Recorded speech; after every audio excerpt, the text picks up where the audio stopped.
শুনেছি হাদিসে দেখিলে আপনাকে জীবনের গুনাহ জড়িয়া পড়ে শুনেছি হাদিসে দেখিলে আপনাকে জীবনের গুনাহ জড়িয়া পড়ে দয়া করিয়া দিলেন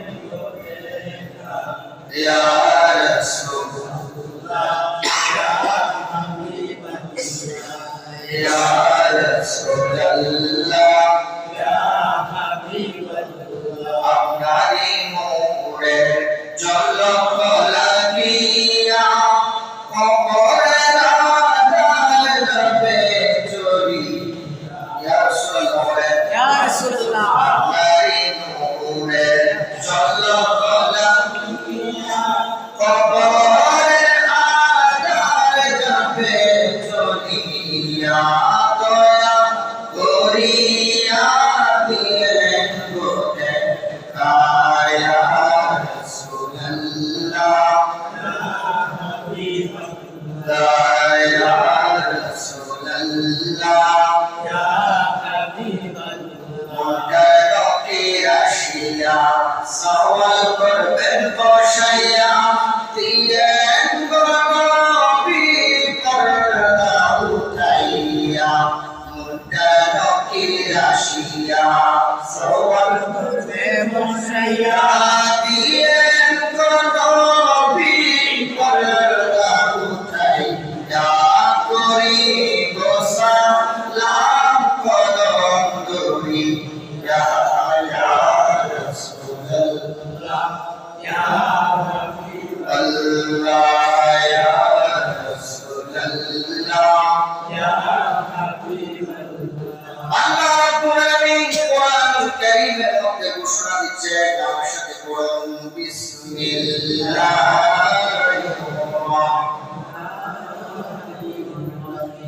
قل يا أيها الناس إني رسول الله إليكم جميعا الله أكبر الله القرآن বলেন قل يا أيها الناس আমার মানুষ সম্প্রদায় আমার বান্দারা ইয়া আইয়ুহান নাসের ভিতরে সমস্ত মুসলিম সম্প্রদায় আছে, ইহুদি আছে, খ্রিস্টান আছে, হিন্দু আছে, বুদ্ধিস্ট আছে।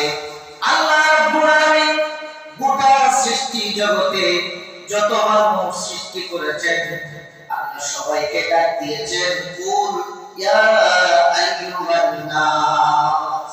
সুবহানাল্লাহ। বলে নবী আপনি ডাক দেন ইয়া আইয়ুহান নাস, ও আমার বান্দারা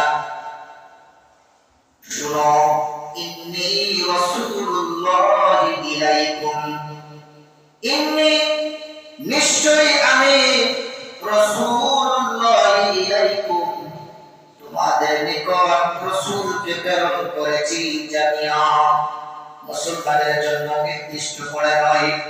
আল্লাহর প্রিয় হাবিব রাহমাতুল আলামিন দু জাহানের বাদশা সাইয়্যিদুল মুরসালিন রাহমাতুল আলামিন নবীকে আল্লাহ রাব্বুল আলামিন পৃথিবীতে প্রেরণ করে মানব জাতির জন্য আল্লাহ রাব্বুল আলামিন নবী হিসেবে প্রেরণ করেছেন। বলুন সুবহানাল্লাহ। কিছু বিষয় আছে, কিছু তফাৎ আছে, কিছু জিনিসের স্বাদ গ্রহণ করতে গেলে আগে ওই জিনিসটা খাওয়ার উপযুক্ত হতে হয়। বিষয়টা কেমন একটু দেখেন। আল্লাহর প্রিয় নবী দু জাহানের বাদশা সাইয়্যিদুল মুরসালিন নবী মুসলমানদের জন্য একরকম, বেদিনদের জন্য অন্যরকম, মুমিনের জন্য আমাদের নবী একরকম, সাধারণ মুসলমানের জন্য একরকম। কেমন লাগতেছে না কথাগুলো? একটু বুঝেন। আল্লাহর প্রিয় হাবিব রাহমাতুল আলামিনের জীবন আদর্শ চরিত্র যেমন ছিল সমস্ত মানুষটা পালন করতে পারে না। একজন খাঁটি ঈমানদার মুমিন তার চেহারা দিকে যখন তাকাইলেন নিজেকে গুনাহগার মনে হয়। একজন ঈমানদার আল্লাহওয়ালা মানুষের নিকট যখন গেলেন তার সাথে কথা বলতেছেন আপনার হৃদয়টা নরম হয়ে যায়। জীবনে যত গুনাহ করেছেন পাপ করেছেন সামনে যাওয়ার পরে অটোমেটিক মনে হয়ে যায় আপনি দুর্বল হয়ে যান, আপনার সিনা দুর্বল হয়ে যায়, মস্তিষ্ক নত হয়ে যায়। এবার বলুন যে মানুষের সামনে আপনি নত হয়ে যাচ্ছেন, আপনার মস্তিষ্ক নত হয়ে যাচ্ছে, ওই মানুষের সামনে নত হচ্ছেন না, তার কলবের ভিতরে আল্লাহ পাক আছে। তার মানে বোঝা গেল সমাজে বহু মানুষ আছে যাদের সামনে প্রতিদিন যাচ্ছেন, কথা হচ্ছে, চা খাচ্ছেন, আড্ডা দিচ্ছেন, কিন্তু আপনার এমন অনুভূতি আসে না। অনুভূতিটা তখন জন্ম হয় যখন আল্লাহর নবী রাহমাতুল লিল আলামিনের আদর্শে আদর্শিত হয়ে নবীজির চরিত্র ধারণ করে যে মানুষগুলা সমাজে চলে তাদের সামনে গেলে কথা বলা ঠিক কিনা? আল্লাহ বলেন কুল ইয়া আইয়ুহান নাসু ইন্নী রাসূলুল্লাহি ইলাইকুম জামিআ। নবীকে আমি সমস্ত মানুষের জন্য প্রেরণ করেছি। এবার মানুষের দায়িত্ব হলো নবীর আদর্শগুলা তার মধ্যে ধারণ করা। বুঝতে পেরেছেন? যেমন ধরে আল্লাহ রাব্বুল আলামিন কোরআন কারীমে বলেন বিসমিল্লাহির রাহমানির রাহিম শাহরু রমাদানাল্লাযী উনজিলা ফীহিল কুরআনু হুদাল লিন-নাস। সুবহানাল্লাহ বলেন। আল্লাহ রাব্বুল আলামিন বলেন শাহরু রমাদানাল্লাযী উনজিলা ফীহিল কুরআন। গোটা কোরআনটাকে আমি মাহে রমজানুল মুবারকে আখিরি নবীর উপরে আমি অবতরণ করেছি, নাযিল করেছি। হুদাল লিন-নাস। এটা কেমন কোরআন? আল্লাহ বলেন এটা হচ্ছে সেই কোরআন গোটা মানব জাতির জন্য আল্লাহ রাব্বুল আলামিন যাকে হেদায়েত হিসেবে প্রেরণ করেছেন। এবার কোরআনকে আল্লাহ রাব্বুল আলামিন গোটা মানব জাতির জন্য হেদায়েত স্বরূপ নাযিল করেছেন। মুমিনের জন্য কি একই ঘোষণা? আগে এতটুকু বুঝেন গোটা মানব জাতির জন্য কোরআনকে আল্লাহ তাআলা হেদায়েত হিসেবে নাযিল করেছেন। গোটা মানব জাতির মধ্যে কি শুধু খালি মুসলমান আছে? নাকি অন্যান্য ধর্মের মানুষও আছে? কিন্তু মুমিনের জন্য আল্লাহ কোরআনকে কি হিসেবে প্রেরণ করেছেন? ওই যে আমি বলেছিলাম আল্লাহর হাবিব সাল্লাল্লাহু আলাইহি সাল্লামকে দুনিয়াতে রাসূল হিসেবে প্রেরণ করেছেন গোটা মানবের জন্য, গোটা সৃষ্টি জগতের জন্য। কিন্তু রাসূল তো সবার জন্য এক নয়। একটা উদাহরণ দিয়ে আমি কথা দেখাচ্ছি। আপনার বাবা পড়াশোনা করে নাই, ধরেন পড়াশোনা করে নাই, আরেকজনের বাবা পড়াশোনা করছে, অনেক উচ্চ শিক্ষিত।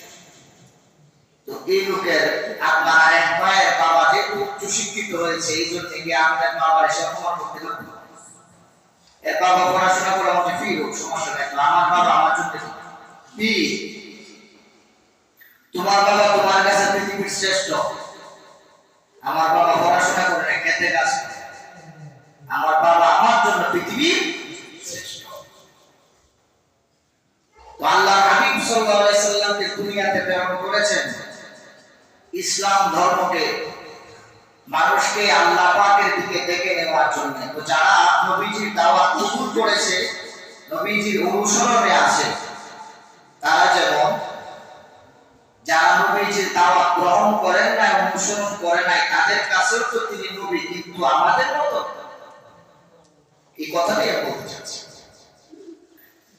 আল্লাহ রাব্বুল আলামিন গোটা 30 পারা কোরআনুল কারীমকে সমগ্র পৃথিবীর মানব জাতির জন্য হেদায়েত হিসেবে নাযিল করেছেন, কিন্তু মুমিনের ব্যাপারে আল্লাহ বলেন ওয়া নুনাজ্জিলু মিনাল কুরআনি মা হুয়া শিফাa'un ওয়া রাহমাতুল লিল মুমিনিন। সুবহানাল্লাহ বলেন।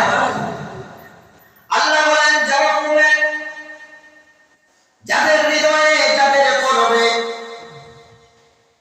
যারা কাজ করতে গেলে, কথা বলতে গেলে, নিজের প্রত্যেকটা কর্ম সম্পাদন করতে গেলে আল্লাহকে ভয় করে, যাদের হৃদয়ে নবীজির মহব্বত আছে, যারা 5 ওয়াক্ত নামাজ পড়ে দৈনিক 5 বার আল্লাহ রাব্বুল আলামিনের কুদরতে কদমে সিজদা দেয়,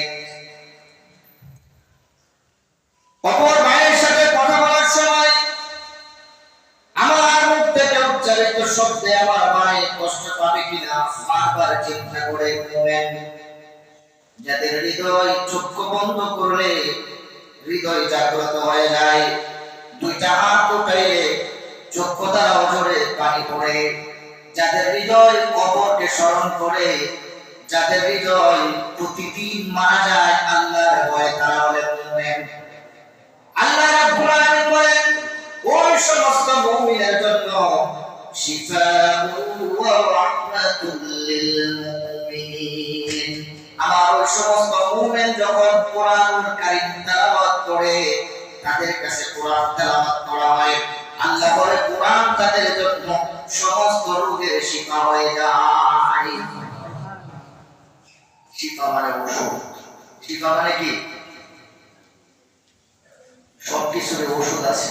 আপনি অসুস্থ হয়েছেন, আপনার হাড় ভেঙে গেছে, অর্থোপেডিক্স দেখাতে হবে, স্কিনের সমস্যা হয়েছে, ডার্মাটোলজিস্ট দেখাতে হবে।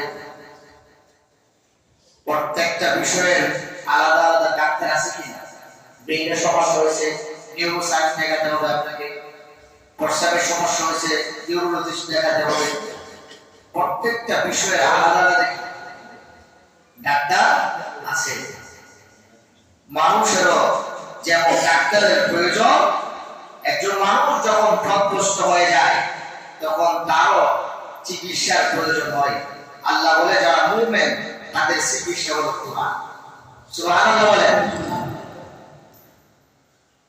আমি অনুরোধ করব আপনারা ফজরের নামাজের পরে, না হয় রাতে ঘুমাতে যাওয়ার আগে, অন্তত কোরআন শরীফ দেখে পড়তে না পারলেও একবার সূরা ফাতিহা, 10 বার সূরা ইখলাস শরীফ পড়ে ঘুমাবেন। এটা অনেক ফজিলত। তাও সময় নাই, একবার সূরা ফাতিহা, 3 বার সূরা ইখলাস শরীফ পড়ে ঘুমাবেন, এক খতম কোরআন শরীফের সওয়াব হবে। সুবহানাল্লাহ বলেন। যারা নিয়মিত ফজরের নামাজ পড়েন, আমি তো আয়াতুল কুরসিটা আপনাদেরকে শিখাচ্ছি। আয়াতুল কুরসিটা আমার একজন মুসল্লি বলছে, অনুরোধ করছিল, ওনার অনুরোধে আমি পড়ানো শুরু করছিলাম। যাই হোক, এখন আপনারা আস্তে আস্তে শিখে চলতেছে। আয়াতুল কুরসি 5 ওয়াক্ত নামাজের পরে পড়লে ফজিলত। লাভ কি? মালিকের কাজ করবেন, যে পাওনা দিব না, আপনারা কিছু পারিশ্রমিক দিব না। পারিশ্রমিকটা কি? আল্লাহ বলে 5 ওয়াক্ত নামাজের পরে আমার যে বান্দা দৈনিক 5 বার আমার কাছে হাজিরা দেয়, 5 ওয়াক্ত নামাজের পরে আয়াতুল কুরসিটা সে আঙ্গুলের মধ্যে ঝপে ঝপে তেলাওয়াত করে, আল্লাহ বলে আয়াতুল কুরসি যার আমলনামায় থাকবে, আমি ঘোষণা দিচ্ছি তার জান্নাতে, এবং ওই মুমিন বান্দা জান্নাতে যাওয়ার জন্য একটা মাত্র বাধা থাকবে। ওই বাধাটা হলো মৃত্যু। যখন তার মৃত্যু হয়ে যাবে, আল্লাহ বলে সরাসরি আমি তাকে জান্নাতের মধ্যে প্রবেশ করাই দেব। ফলাফলটা কি কম না বেশি? অনেক বেশি না? আশা করি আপনারা শিখে ফেলবেন, আর আমার কাছ থেকে শিখতে কোনো ভুল নাই। এটা একেবারে বিশুদ্ধ। আলহামদুলিল্লাহ বলেন। বাবারা আমার, আল্লাহ রাব্বুল আলামিন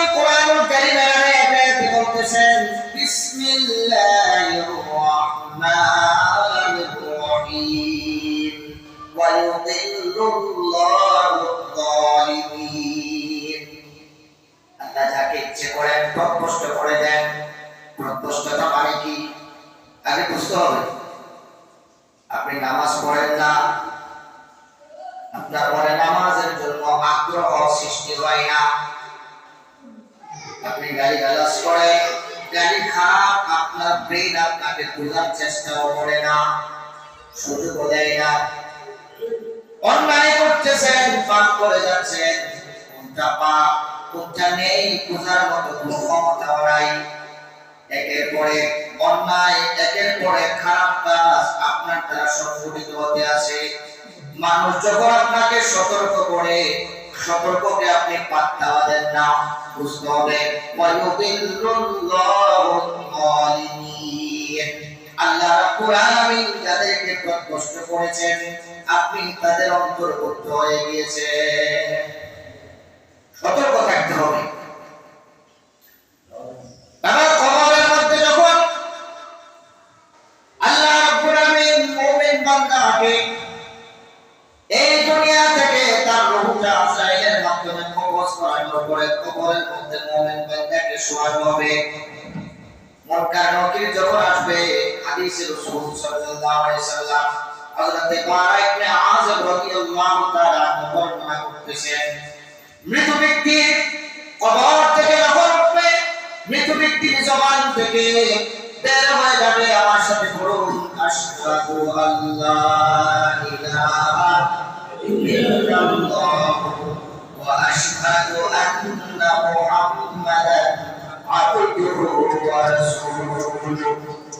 মৃত ব্যক্তির জবান থেকে বের হয়ে যাবে, আশহাদু, আমি সাক্ষ্য দিচ্ছি, আল্লা ইলাহা ইল্লাল্লাহ, আল্লাহ ছাড়া কোনো মাবুদ নাই, ওয়া আশহাদু আল্লা, এবং আমি সাক্ষ্য দিচ্ছি মুহাম্মাদান আবদুহু ওয়া রাসূলুহু, আল্লাহকে আমি রাহমাতুল লিল আলামিনকে দেখিয়ে সাক্ষী দিবে।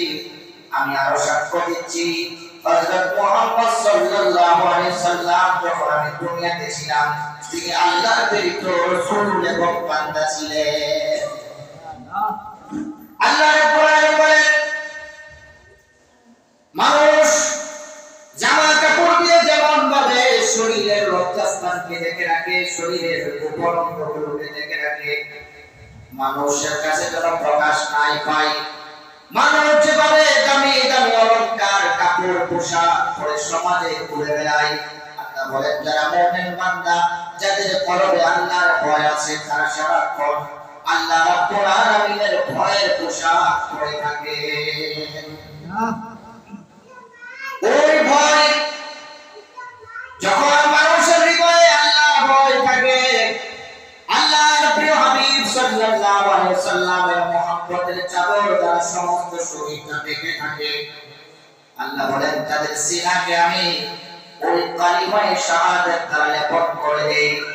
যখন কবরে যায়, কাফন থেকে যখন মুখটা বের করে, মুখটা যখন বসে, আল্লাহ বলে ওই কালিমাটা তার সিনা থেকে জবান দিয়ে বের হয়ে যায়, তখন সে মারব ঠোকা প্রশ্ন করলে সে জবাব বলা দিতে থাকে, আশহাদু আল্লা ইলাহা ইল্লাল্লাহ ওয়া আশহাদু আন্না মুহাম্মাদান আবদুহু। আবার বুঝতে হবে কবরের মধ্যে আপনি যা করবেন, যা বিশ্বাস করবেন, যা মানবেন, যা আপনার আকীদা হবে তাই আপনি দিবেন। দুনিয়ায় থাকা অবস্থায় যদি আপনি এই কথা বিশ্বাস করেন যে আল্লাহর হাবিব আপনার কবরে আসতে পারে না, রওজাতে মারা গিয়েছে, নবী কি আসবে? যখন আপনাকে প্রশ্ন করা হবে মান হাদার রাজুল, ইনি কে যাকে তোমাকে দেখানো হচ্ছে, মুমিন বান্দার আমল যদি মজবুত হয়, শক্তিশালী হয়, কবরে রাসূলকে দেখতে পাবে। আমল যদি দুর্বল হয়, কবর থেকে নবীর রওজা পর্যন্ত একটা রাস্তা হয়ে যাবে। কবরের ভিতর থেকে বসে আল্লাহর নবীর নূরানি চেহারা মোবারক দেখতে পাবে। সিনা যদি নূরানি হয়, কলবে যদি নবীর মহব্বত থাকে, আল্লাহর ভয় থাকে, দেখা মাত্র আপনি চিনে ফেলবেন ইনি হলেন আমার আব্বা রাসূল, আখিরি নবী মুহাম্মদুর রাসূলুল্লাহ। সাল্লাল্লাহু আলাইহি ওয়াসাল্লাম। বাবা আমি বলেছিলাম আল্লাহ রাব্বুল আলামিন বলেছেন ওয়ায়ুবিল্লাহু যালিমিন। আল্লাহ তাআলা চাইলে মানুষকে সন্তুষ্ট করে দেয়। গত সময় আমি বলেছিলাম ওই বেলকারাজ্যের ঘটনা বলেছিলাম সন্তুষ্ট আল্লাহ কিভাবে করেন।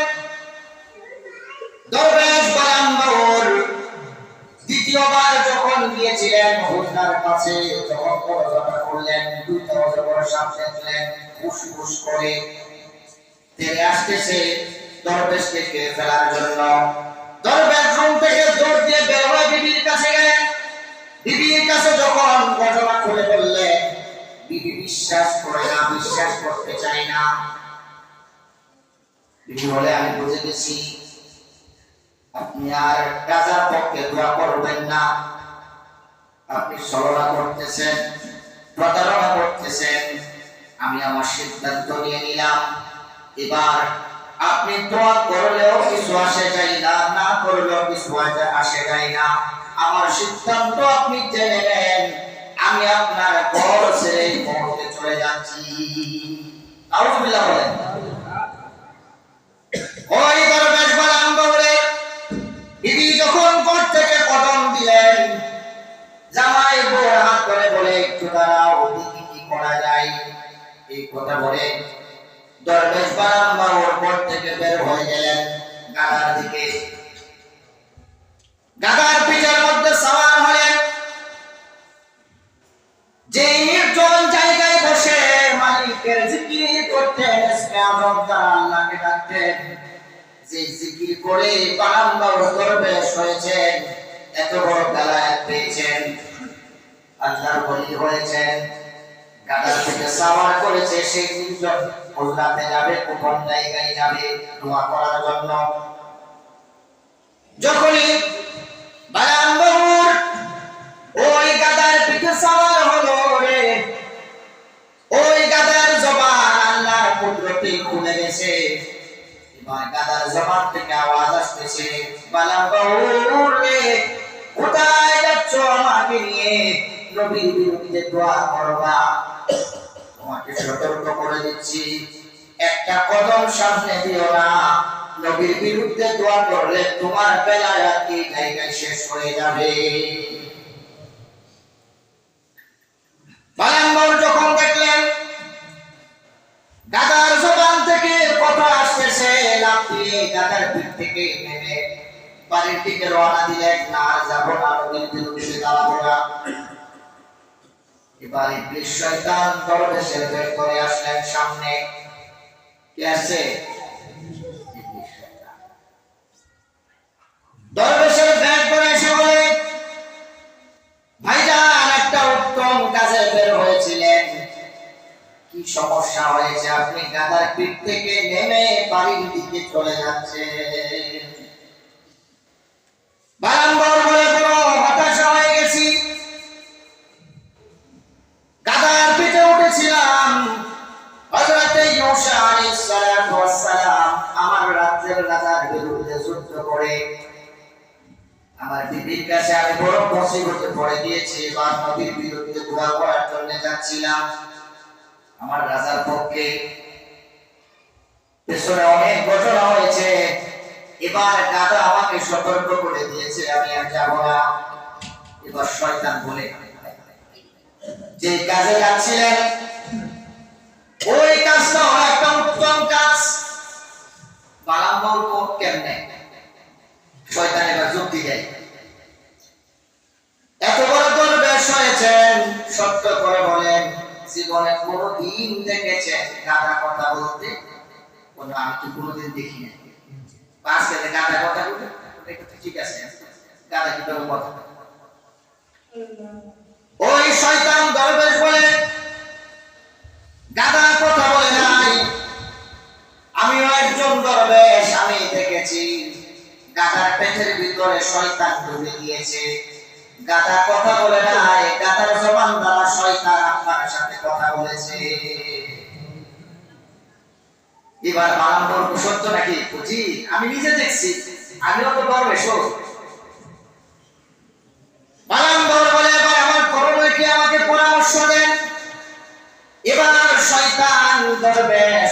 পরামর্শ দিচ্ছে, আপনি যদি গাধার উপর সওয়ার করে আপনার গন্তব্য গিয়ে আপনার বেলকা রাজ্যের রাজার পক্ষে দোয়া করেন, কিছু উপকার আপনার হবে। যদি আপনি আমাকে করেন তাহলে আমি বলতে পারি। বালাম্বর কখন আগে শুনি, আমি যদি যুক্তিতে মিলাতে যাব। এবার শয়তান যুক্তি দিচ্ছে,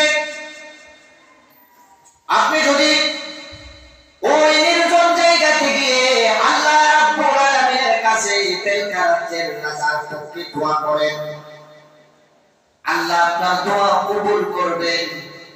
দোয়া যদি কবুল হয়, রাজা আপনার উপর সন্তুষ্ট হবে, গোটা রাজ্যের মানুষ আপনার উপর খুশি হয়ে যাবে। বালাম্বর বলে, ঠিক আছে, তো খুশি তো হবে।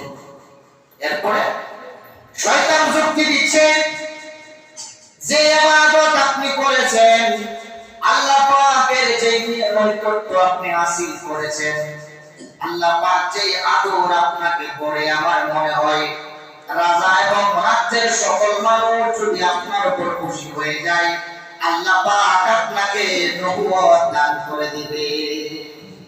নাউজুবিল্লাহ বলে বানাবুর কথা তো ঠিক আছে, বলে শেষ হয় না, এখন আরেকটা বড় ফায়দা আছে। বলে বলো, সমস্ত রাজ্যের মানুষ যখন দেখবে আল্লাহ পাক আপনার দোয়া কবুল করে, ইউসা আলাইহিস সালাতু ওয়াস সালাম নবী হয়ে আপনার সাথে পারে নাই, ওনার উম্মত সহ রাজ্যের সবাই আপনার প্রতি অনুগত হবে, আপনাকে মানবে, আপনি নবীর চেয়ে বড় আল্লাহওয়ালা হয়ে যাবেন। এরপরে আপনি যদি চান রাজ্যের সবাইকে এক আল্লাহর দ্বীনের দাওয়াত দিতে পারেন, নবুয়তের দিক দিয়ে ইউসা আলাইহিস সালাতু ওয়াস সালামের উপরে আপনি চলে যাবেন। দিছে কোয়ে মানে এবার বারাম্বর বলতে আর কোন কথা নেই। এবার যান, বলেন তো দেখি, যে যুক্তি দিছে এটা কি একটা যুক্তি ও ফালানের যুক্তি? এই জন্য বলে লোভের মা পাপের মৃত্যু। সামনে কি দেখাইছে? লোভ দেখাইছে। এবার বারাম্বর যখন বললেন এবার আমি যাব, শয়তান বলে আরেকটা যুক্তি আছে, শুনে যান, আরেকটা উপকার। বলে আল্লাহ লাগবে না, আমি এমনি যাবো। বলা আপনি আরেকটা শুনে যান, যদি পথের মধ্যে গাধা আরেকবার বাধা দেয় শয়তান, তখন ফিরে আসতে পারে। ৩ নম্বরটা শুনেন। দ্বিতীয়টা কি? শয়তান বলে আপনার পরমা স্ত্রী, আদরের স্ত্রী আপনার উপর সন্তুষ্ট হয়ে যাবে, আর জীবনে কোনোদিন বউয়ের কথা আপনাকে শুনতে হবে না, কারণ বউ হয়ে যাবে নবীর স্ত্রী, গোটা রাজ্যের রানী আপনার বউ হয়ে যাবে। এতদিন যে বউর অনুগত আছিলেন, এখন আর বউর অনুগত থাকতে হবে না। কয়েক বসে পাই না। ওই দরবেশ বালাম্বর শয়তানের কথায় প্রতারিত হয়ে ঢোকায় পড়ে গাধার পিঠের মধ্যে সওয়ার করলেন। এবার গাধার পিঠের মধ্যে চাবুক মারে গাধা, চোখের পানি ছেড়ে দিয়ে বাধ্য হয়ে বালাম্বরকে নিয়ে গেলেন ওই নির্জন জায়গায়। বালাম্বর গাধার পিঠ থেকে নেমে নির্জন স্থানে যে জায়গায় বসে মালিককে ডাকতেন, মালিকের সাথে কথা বলতেন, বালাম্বর তৈরি হয়েছে। ওই জায়গায় বসে আল্লাহর ইসমে আযম করে ডাকতে শুরু করে দিলেন, মুনাজাত করতেছেন। ইসমে আযম দিয়ে যখন ডাকতে শুরু করলেন, মুনাজাত করলেন, রব্বুল আলামিন, আমি বেলকা রাজ্যের রাজার জন্য তোমার জন্য দোয়া, তোমার কাছে দোয়া করতেছি রাজার পক্ষে। তোমার নবী হযরত ইউসা আলাইহিস সালাতু ওয়াস সালামকে তুমি পরাজয় করে বেলকা রাজ্যের রাজাকে তুমি নবীর উপরে বিজয় দান করো। নাউজুবিল্লাহ বলেন। আল্লাহ রাব্বুল আলামিন যখন দেখতে পেলেন ওই দরবেশ ইসমে আযম দাঁড়াকের উপরে ডাকতেছে, আল্লাহ রাব্বুল আলামিন দরবেশের দোয়া কবুল করে ফেললেন।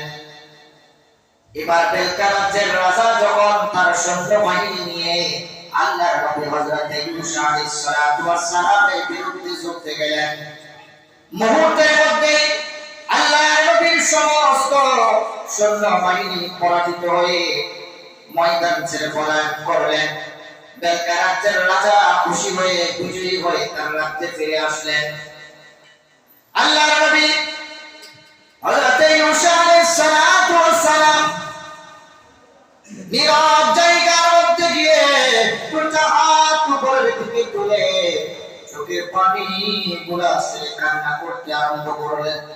মালিক, ও আসমানের মালিক, আমার নবুয়তের মালিক তুমি, আমার জানের মালিক তুমি। জানায় সত্যি কোন অপরাধ করি নাই, কোন ভুল করি নাই, বেয়াদবি অন্যায় করি নাই। মালিক, কেন তুমি একজন মুশরিকের কাছে আমাকে অপমানিত করলে? চোখের পানি গুলা ছেড়ে হাউ হাউ করে কান্না করতে শুরু করলেন। সেজদা দিয়ে বলছেন, মালিক, যদি আমাকে জবাব না দাও, আমি যদি তোমার উত্তরে সন্তুষ্ট না হই, আমি মারা যাব। তোমার কদম থেকে আমার সেজদা আমি উঠাবো না। আমি অপমানিত হয়ে গিয়েছি। মুশরিক যে মূর্তি পূজা করে, মূর্তি পূজারকের কাছে আমি নবী হইয়া পরাজয় বরণ করেছি। আল্লাহ রাব্বুল আলামিন ডাক দিলেন, এ আমার পয়গম্বর মুসা, মাথা তুমি উঠাইয়া নাও, চোখের পানি গুলা মুছে ফেলো। আমি তোমার কোন অপরাধের কারণে যুদ্ধের ময়দানে তোমাকে পরাজিত করি নাই। বেলকা রাজ্যে আমার একজন খাস বান্দা ছিল, যার নাম ছিল দরবেশ বালাম বাউল। ইবাদত করতে করতে আমার এত নিকটে সে আসছিল, সে আমার ইসমে আজম জানে নির্জন স্থানে গিয়ে ইসমে আজম বইলা যখন আমাকে ডাক দিল, রে আমি মালিক আর সহ্য করতে পারি নাই। বালাম বাউলের দোয়াটা আমি তোমার বিরুদ্ধে কবুল করে ফেলেছি। আল্লাহ নবী বলেন, মালিক, আমি তোমার দ্বীন প্রতিষ্ঠা করার জন্য, তোমার একত্ববাদ প্রচার করার জন্য, মালিক, আমি আমার সৈন্য হারিয়েছি, তোমার অনুসারীগণ দুনিয়া থেকে বিদায় হয়েছে। আমি নবী হইয়া বালাম বাউলের বিরুদ্ধে দোয়া করতেছি, যে ইসমে আজম দিয়ে ডাকলে তুমি দোয়া কবুল করে ফেলো। তুমি তার সিনা থেকে ইসমে আজম গুলা মুছাইয়া দাও। আমি তার বিরুদ্ধে দোয়া করতেছি, আল্লাহ তুমি ওই বালাম বাউল যে ইসমে আজম জানে, সেজন্য ইসমে আজম গুলা ভুলে যায়। আল্লাহ বলেন, নবী, আমি আপনার দোয়া কবুল করে ফেললাম। সুবহানাল্লাহ বলেন। এবার আল্লাহর নবী আশ্বস্ত হলেন, বালাম বাউল ইসমে আজম ভুলে গেছে। বাবা, এই কথাটা আমি কেন বলছিলাম? এই কোরআন শরীফের এই শিক্ষণীয় ঘটনাটা আমি আপনাদের সম্মুখে কেন উপস্থাপন করেছিলাম? আপনারা একটু পেছনে খেয়াল করে দেখেন, কত সময় বলেছিলাম এত দূর পর্যন্ত যে বালাম বাউল গেলেন, দরবেশ আল্লাহর ওলি, কার প্ররোচনায়? বউয়ের কথা বলেন, কার? এই জন্যে যুবক ভাইরা যারা বিবাহ নতুন করেছে, বউয়ের সব মশামশি মাইনেন না। হয় তুমি মার সাথে থাকো, না হয় আমার সাথে থাকো। এত সুযোগ দিয়ে না বাবা, আল্লাহর ওয়াস্তে বলি। কোন মানুষ যেন, আমার মুসল্লি যারা আছেন এবং যুবক যারা আছেন, আপনারা তো আসেনি, এটা আমি ইউটিউবে ছাড়বো, অনেক মানুষ শুনবে। আমি অনুরোধ করে বলি, কোন মানুষ যেন বউয়ের জন্য, বিবির জন্য মা বাবাকে একটা শব্দ না ব্যবহার করে। আপনি যদি দেখেন আপনার মা অন্যায় করেছে, আপনার চোখে পড়ছে অন্যায়, আপনি নিজের চোখে দেখে ফেলছেন এটা অন্যায়, বউর সাথে বললেন না, মাথার নিচ দিয়ে বের হয়ে যান। 1000 কথা মা বউরে বলবে, বউ আপনারা বলবো, তুমি দেখছো না আমার মা অন্যায় করছে, যে আমি সব হয়ে গেছি, তুই সব মার পর কি নাই? অন্যায় নাই। আমার মা মনে বুঝে লেছে যে আমার ফুট ধরে লেছে আমার অন্যায়। আমি যদি খালি কই আমার মা বলে দিলাম জীবিত মরে দিবি আমি কইতাম না। তো তোর 100 টা অন্যায় তোর লাগে জায়েজ, এই কথা বলবেন। তুই যেটা করবি আমার মা অন্যায় করছে এটা 100 বার করবি, এই তোর লাগে বলবো এটাই জায়েজ, এটা তোর মা বলবো। যদি আমার খুশি চাস, সন্তুষ্টি চাস, আর যদি তুমি বলো মা অন্যায় হয়েছে আমি মারে গেছি কেমন, তোমার দুনিয়াও বরবাদ আখিরাতও বরবাদ। তুমি নিশ্চিত দেখো মারা যাওয়ার পরে লাশ সামনে নিয়ে আমি স্বাক্ষর করে যে আমার ওয়াইফ মারা গেছে। এই জায়গায় কোনো there is no compromise about parents। বাবা মা সম্পর্কে কোনো আপোষ নেই। যারা এটা করতে পারবেন, আপনারা যখন দাদা হবেন আপনাদের নাতি উঠবো, পরে ছেলের বউ উঠবো, আপনারা শান্তি পাইবেন। আর না হয় ওই ফোন দিছে ফায়ার হয়ে আছেন বাড়ি, আর মা আপনি আইতেছেন উইন্ড দিয়া আরেক সালের বাইকে পড়তেছে আয় না বুঝে লেছে বুট ফায়ার হয়ে আছে। ওই আরেক দুই ভিডিও লয়ে ঢুকছে ঘরের ভিতরে, পাশের বাড়ির আছে না বাবি আর লয়ে ঢুকছে, এর সামনে তো কিছু বুঝাতো না, খালি যাই তো গাছে টাকা ধরে নেয় বই দেয় না, একটু বই দাও না। মা তো বলতেছে তুমি গেলে আমার ধরবো, ফায়ার হয়ে আছে। এরকম আচরণ যদি কারোর মধ্যে থাকে, এখন নামাজের পরে তওবা করে মসজিদ থেকে বের হবে। যত ভুল এই যাবত পর্যন্ত করছেন ঘরে গিয়ে ফাও করবেন, মা বাবা আম্মা মাফ করে দাও, আমার ভুল করে ফেলেছি আমি, ভুল করে ফেলেছি আমি, মাফ করে দাও, আর জীবনে এটা করতে না। পুরুষ মানুষের জন্য 4টা বিবাহ করার বিধান আছে। এই ওষুধ দিছে কে? আমি না আল্লাহ? না আমি বলেছি এই বিধান দিছে কে? আল্লাহ। 4 বিবাহের বিধান দিয়েছে কে? আল্লাহ। আমি এটা উৎসাহ দিচ্ছি না আপনাদেরকে, নাউজুবিল্লাহি মিন যালিক। আমি এটা বুঝাতে চাচ্ছি আপনাদেরকে যে আল্লাহ হাবিব সাল্লাল্লাহু আলাইহি সাল্লাম বলেছেন সাংসারিক জীবনটা অনেক কঠিন, এটা একটা স্ট্রাগল, সংগ্রামের সময়।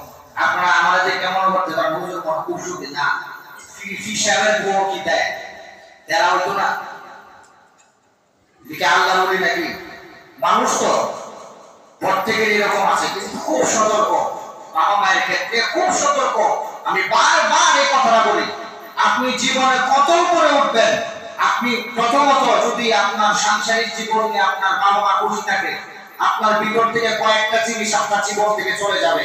নাম্বার 1, আপনার অভাব চলে যাবে, আপনি কখনো অভাবে পড়বেন না। নাম্বার 2, আপনার সন্তানের ভবিষ্যৎ আল্লাহ পাক করে দেবেন, এটা আপনাকে চিন্তা করতে হবে না। 3 নম্বরে আপনার চেহারা সৌন্দর্য নষ্ট হইতো না। 4 নম্বরে যৌবন ঠিক থাকবো। আর যদি বউয়ের কথা শুনে, বউয়ের কান পড়া শুনে, বাবা নাই মায়ে আলাদা করছেন, খাবার দেন, খাবার দিকে মা খাইছে হলো প্লেট করে ভাত আর অনেকদিন মাইকা তরকারির বাড়ি সবসময় ট্যাক্স সামনে হয়ে গেছে, বাড়ি হয়ে গেছে, অনেক তরকারি দিয়ে স্বামী দিয়ে ভাত বাড়ির মধ্যে তরকারি দিয়ে প্লেটের মধ্যে, মা দিকে বুঝতে পারছে স্বামী দিয়ে এক স্বামী দিচ্ছে, পরের বার চাইলে এমন খাইতাম না। মাছের টুকরা দেন লিঙ্গুর, মাছ দেন বাংলা মাথা, এই জিনিসগুলা যেন না হয়। মার খাবার চেক করবেন, মার পোশাক চেক করবেন, মার কাপড় চেক করবেন, মার বিছানা